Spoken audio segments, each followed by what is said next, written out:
সবকিছু শুরু হয় প্রকৃতি থেকে। এই সবুজ ঘাসই একদিন হয়ে উঠবে কাগজ।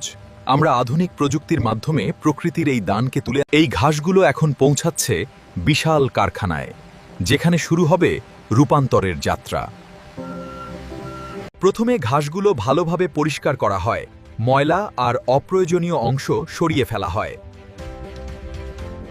তারপর শক্তিশালী এই মেশিনে ঘাসগুলোকে ছোট ছোট টুকরো করে কাটা হচ্ছে, যা অত্যন্ত দ্রুত এবং নিখুঁতভাবে কাজ করে চলেছে পুরো শিল্প কারখানার পরিবেশে। এই টুকরোগুলোকে বড় ট্যাঙ্কে ফুটিয়ে তৈরি করা হয় নরম পাল্প।